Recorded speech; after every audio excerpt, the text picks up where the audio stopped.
Počujte, keď už tu máme leto v plnom prúde, tak vám chcem povedať, prečo keď užívate niektoré lieky, nie je úplne ideálne byť na slnku. Niektoré lieky robia našu pokožku citlivejšou na slnko.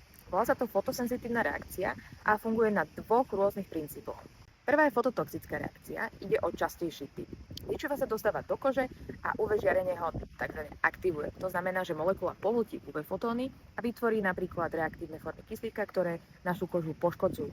Druhý typ je fotoalergická reakcia. Ide o zriedkavejší typ, kedy UV žiarenie zmení štruktúru liečiva tak, že vznikne nová molekula. Náš imunitný systém ju potom rozpozná ako cudziu a spustí alergickú reakciu.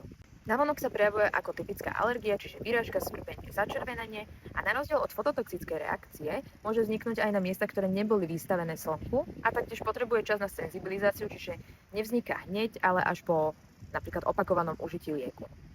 Čo s tým teda robiť a ako sa tejto reakcii vyhnúť? Používajte SPF 50, aj keď je zamračené. Noste dlhý rukáv alebo pokrývku hlavy, hlavne ak ste na priamom slnku a vyhýbajte sa tomu najsilnejšiemu slnku medzi 11. až 15. hodinou. Určite však svoje lieky nevysádzajte. No a zoznam liečiv, ktoré túto fotosenzitívnu reakciu spôsobujú, nájdete v popise pod rilskom.